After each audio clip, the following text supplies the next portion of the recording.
Conexão Ciência. No episódio anterior, você conheceu a origem do Dia das Mães e escutou a história da Luana, uma mulher que passou pela maternidade durante a universidade. Neste segundo episódio do Conexão Dia das Mães, vamos conversar com a Tamara Dias Domiciano.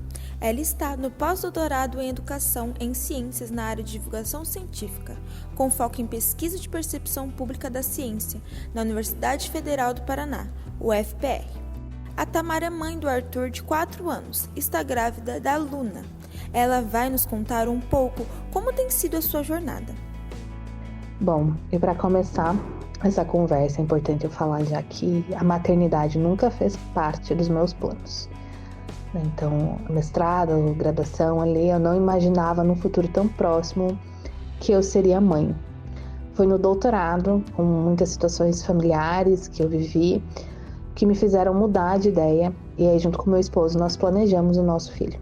Então eu entrei no doutorado em 2019 e em 2020 eu engravidei. O problema é que junto com a minha gestação veio a pandemia de Covid-19 e isso não estava nos planos. Então essa questão da pandemia também acabou complicando um pouquinho mais as atividades de conciliar um doutorado com um bebê recém-nascido.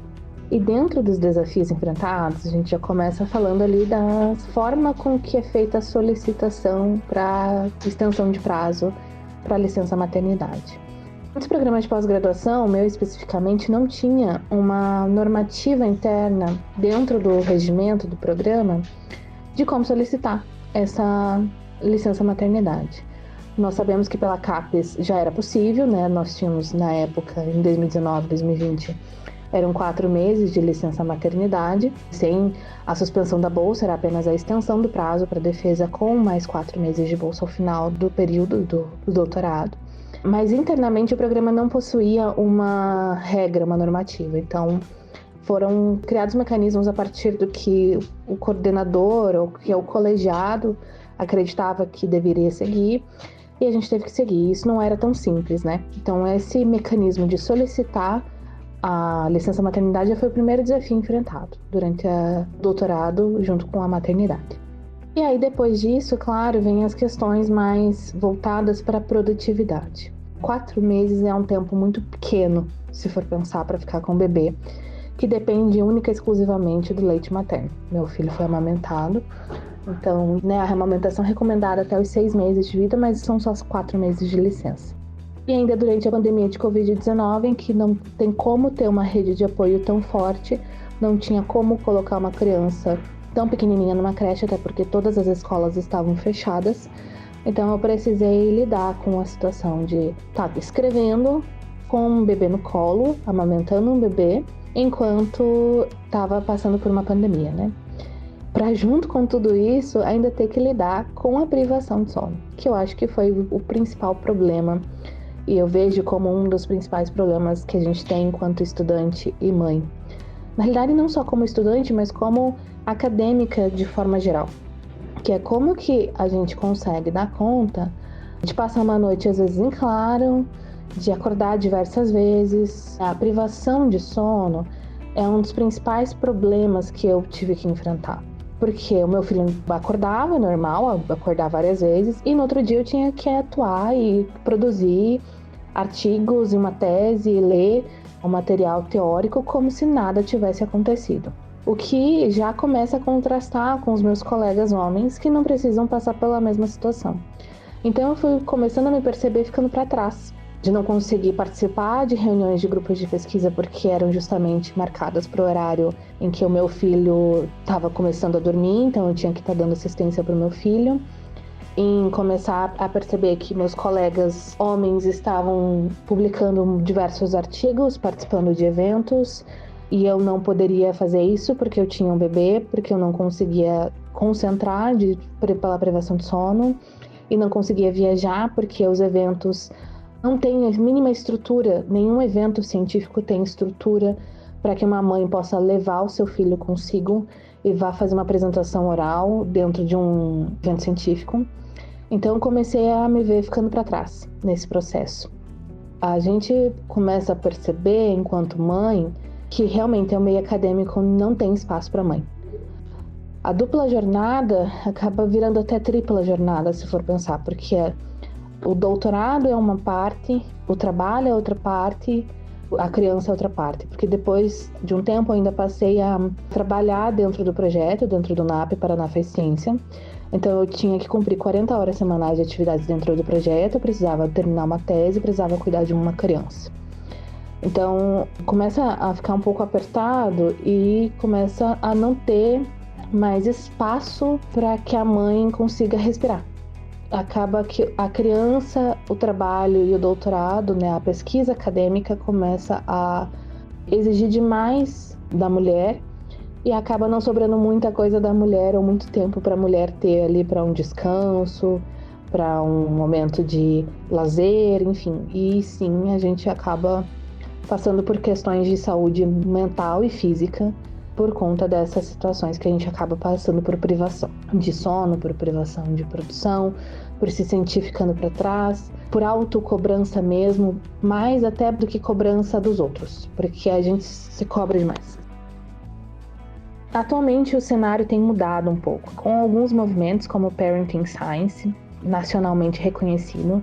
Muitas lutas têm sido travadas para melhorar esse cenário, para poder proporcionar maior apoio às mães que querem se manter dentro do meio acadêmico. Atualmente eu também faço parte do coletivo de mães da UFPR, grupo de trabalho, e temos buscado juntas construir documentos e construir propostas para a instituição para fortalecer as políticas de assistência às mães dentro da universidade, não só estudantes, mas em geral para mães que são técnicas, mães que são professoras também. Porque a estrutura do meio acadêmico ela ainda é muito pensada para o homem. Dentro da Universidade Federal do Paraná, aqui no setor que eu atuo, que é o Politécnico, não tem um dos banheiros dentro do setor inteiro que tenha um trocador de fralda. Então, quando eu precisei levar meu filho, que ainda usava fraldas para a universidade, eu precisei trocar a fralda dele em cima de uma mesa. Eu precisei amamentar ele dentro do laboratório, porque não tem um espaço adequado para isso. A universidade não é pensada para a mulher e muito menos pensada para uma mãe. Quem dirá pensado para crianças, né? A universidade ainda não está sendo pensada para crianças ocuparem esse espaço. E é uma instituição pública, nós temos hoje diversos movimentos de ampliação de acesso de mulheres no meio acadêmico, especialmente falando do setor politécnico, que é o setor de exatas. Nós temos diversos projetos nacionais para chamar a atenção de mulheres e meninas para as ciências exatas, mas os setores de exatas ainda são extremamente excludentes, em que não possui um banheiro adaptado, que não possui um espaço sequer para que uma mãe possa amamentar, para que uma mãe possa levar seu filho, para que ela possa trocar uma fralda. Então, eu faço parte de coletivo que está pensando isso dentro da universidade, tem lutado para que a gente consiga conquistar alguns direitos mínimos, que é como, por exemplo, o acesso aos filhos no RU e um local adequado para a criança sentar no RU para se alimentar. Entre outras situações também, né, como ampliação do valor da bolsa, que hoje a bolsa auxílio creche na Universidade Federal do Paraná é R$200, e a gente sabe que com R$200 a gente não paga nada, né? Enfim. Então, nós temos lutado sim para ampliar esse apoio para as mulheres, para que as mulheres que venham depois de mim, né, possam ingressar no ensino superior, possam ter a sua maternidade com paz e com tranquilidade, mas que não precisem ter que escolher entre carreira ou uma vida pessoal, ser mãe. Porque isso é uma das coisas mais injustas que eu vejo hoje, que o meio acadêmico faz a gente ter que escolher entre ser mãe, né, ter uma vida fora do meio acadêmico ou não, ou ter a nossa carreira. E não é uma escolha justa de se fazer. Eu não quis separar, né, eu quis ter os dois. Foi muito difícil, tem sido difícil. Agora eu tô na minha segunda gestação, tá sendo um pouco mais fácil. Agora a licença maternidade, inclusive, foi ampliada para 6 meses, não é mais apenas 4 meses.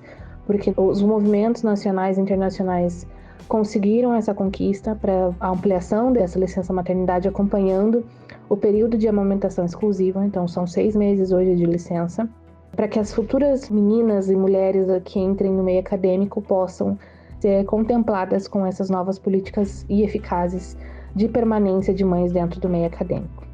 Então, o que eu vejo que as mulheres não devem desistir do sonho tanto de perseguir uma profissão, uma carreira acadêmica, quanto de ser mãe.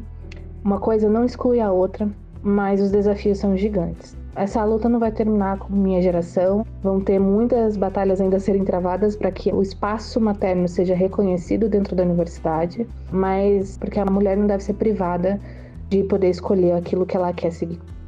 Valeu, Tamara, por compartilhar sua experiência com a gente. Para o episódio final da nossa série, vamos falar com uma mãe professora da UEM, a Juliana. Te espero lá. Conexão Ciência.